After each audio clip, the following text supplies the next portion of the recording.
কলকাতার বুকে এমন কিছু গলি আছে যেখানে সূর্য ডুবলে শুধু অন্ধকার নামে না, নেমে আসে এমন কিছু যা আধুনিক বিজ্ঞান ব্যাখ্যা করতে পারে না। ভাবুন তো, মাঝরাতে আপনি আপনার চেনা শহরের একটা গলিতে ঢুকলেন, আর প্রতি পদক্ষেপে আপনার মনে হতে লাগলো আপনি একা নন। আপনার ঠিক পেছনেই কেউ একজন হেঁটে আসছে, যার পায়ের কোনো আওয়াজ নেই। আর যখন আপনি ঘুরে তাকাবেন, সেখানে কেউ থাকবে না, কিন্তু আপনার কানের কাছে একটা ঠান্ডা ফিসফিসানি আওয়াজ ভেসে আসবে, ফিরে তাকালে কেন? নমস্কার, আমি সায়ন, আর ছায়াগল্পের এক নতুন এপিসোডে আপনাদের সবাইকে স্বাগত। কলকাতা শহরের ইতিহাস যেমন পুরনো, তার অলিতে গলিতে লুকিয়ে থাকা রহস্যগুলো ঠিক ততটাই গভীর। আজ আপনাদের শোনাব ভবানীপুরের এক অভিজাত কিন্তু পরিত্যক্ত বাড়ির গল্প। এমন এক গল্প যা শুনলে আজ রাতে ঘুমানোর আগে ঘরের সবকটা আলো জ্বালিয়ে রাখতে ইচ্ছে করবে। তাহলে আর দেরি কেন? আরাম করে বসুন, হেডফোনটা কানে গুঁজে নিন। শুরু করা যাক আজকের ছায়া গল্প। গল্পের সূত্রপাত বছর দুয়েক আগে। আমাদের আজকের গল্পের মূল চরিত্র অনির্বাণ।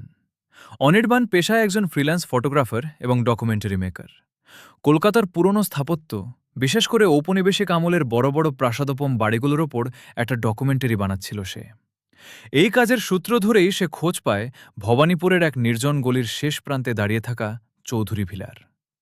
বাড়িটা বাইরে থেকে দেখলেই বোঝা যায় একসময় চরম বৈভব ছিল সেখানে, কিন্তু এখন শ্যাওলাধরা দেওয়াল, ভাঙা খড়খড়ি আর চারপাশের জঙ্গল বাড়িটাকে একটা ভুতুড়ে কঙ্কালে পরিণত করেছে। স্থানীয় লোকেরা দিনের বেলাতে ওই বাড়ির সামনে দিয়ে যাওয়ার সময় কেমন যেন গুটিয়ে যেত। পাড়ার মোড়ের চায়ের দোকানি অনির্বাণকে বারণ করেছিল, দাদা, ওই বাড়িতে যাবেন না, ওখানে যা গেছে তা আর ফিরে আসেনি, ওটা এখন ওদের জায়গা। কিন্তু অনির্বাণ তো আধুনিক ছেলে, এসব কুসংস্কারে তার বিশ্বাস ছিল না। তার চাই নিখুঁত শট।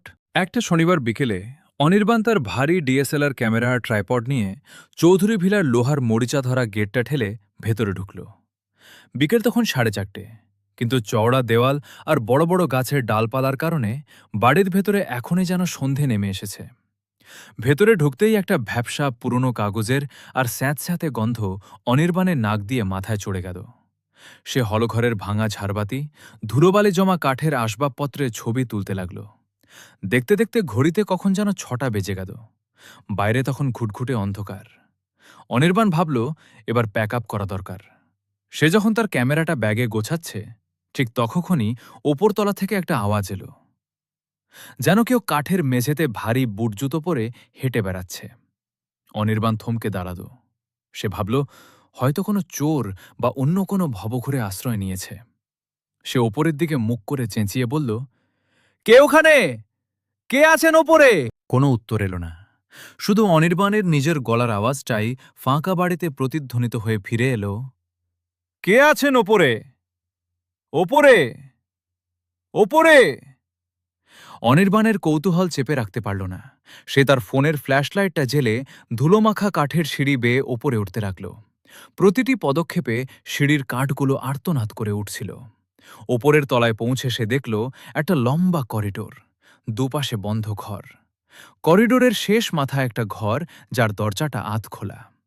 আর অদ্ভুত ব্যাপার, সেই ঘরের ভেতর থেকে একটা মৃদু নীলচে আলোর আভা বেরোচ্ছে। অনির্বাণ মন্ত্রমুগ্ধের মতো সেই ঘরের দিকে এগিয়ে গেল।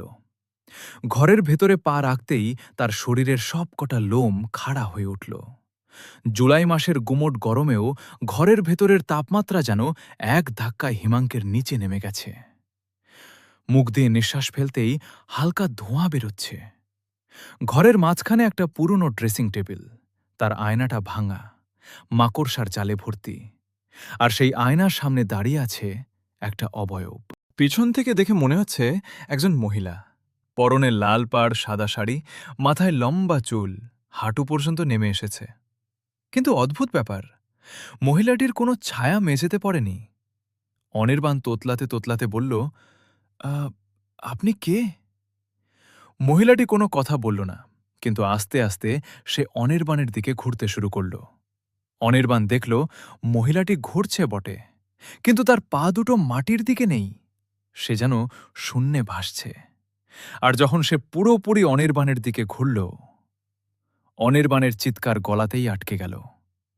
মহিলাটির কোনো মুখ নেই, চোখ, নাক, ঠোঁট কিচ্ছু নেই। সেখানে শুধু মসৃণ চামড়া জড়ানো একটা মাংসপিণ্ড। আর সেই মুখের মাঝখান থেকে একটা চেরা, বীভৎস হাসির মতো আওয়াজ বেরোচ্ছে। অনির্বাণ আর এক মুহূর্তও দাঁড়াল না। ক্যামেরা, ট্রাইপড সব ফেলে সে উল্টো মুখে দৌড় দিল। করিডোর দিয়ে অন্ধের মতো ছুটতে ছুটতে সে যখন সিঁড়ির কাছে পৌঁছল, তখন সে অনুভব করল পিছন থেকে একটা তীব্র ঠান্ডা বাতাস তাকে তাড়া করছে। সে সিঁড়ি দিয়ে নামতে যাবে, ঠিক তখনই তার মনে হল কেউ একজন তার গোড়ালিটা শক্ত করে চেপে ধরল। বরফের মতো ঠান্ডা একটা হাত। অনির্বাণ সজোরে একটা লাথি মেরে পাটা ছাড়িয়ে সিঁড়ি দিয়ে গড়িয়ে নিচে পড়ে গেল। হাত পা ছড়ে রক্ত বেরোতে লাগল। কিন্তু সেই মুহূর্তে ব্যথার চেয়ে বাঁচার তাগিদ অনেক বেশি। সে কোনো মতে উঠে দাঁড়িয়ে সদর দরজা দিয়ে এক ছুটে রাজপথে এসে আছড়ে পড়ল। পেছনে তখন চৌধুরী ভিলার দোতলার জানলা থেকে সেই মুখহীন অবয়বটা নিচের দিকে তাকিয়ে এক অদ্ভুত পৈশাচিক শান্তিতে হাসছিল।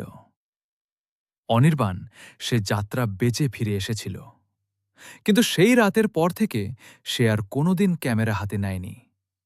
আজও মাঝরাতে সে হঠাৎ চিৎকার করে ঘুম থেকে ওঠে।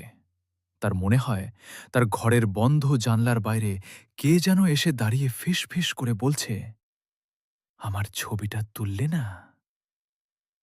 চৌধুরী ভিলা আজও ভবানীপুরের সেই গলিতে দাঁড়িয়ে আছে। আপনি যদি কখনো কলকাতার পুরনো গলিতে মাঝরাতে হাঁটেন আর হঠাৎ যদি আপনার পারিপার্শ্বিক তাপমাত্রা কমে যায়, ভুলেও ওপরের দিকে তাকাবেন না। কেমন লাগলো চৌধুরী ভিরার এই হাড়হিম করা কাহিনী? আপনার চেনা কোনো গলিতেও এমন কোনো রহস্যময় বাড়ি আছে? কমেন্ট করে অবশ্যই আমাকে জানান।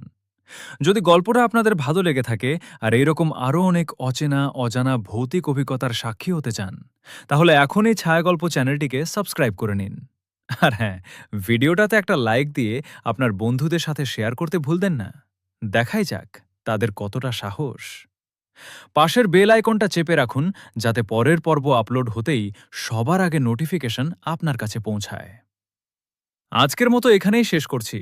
সাবধানে থাকবেন, সতর্ক থাকবেন, কারণ অন্ধকার কিন্তু সব সময় আপনার চারপাশেই অত পেতে থাকে।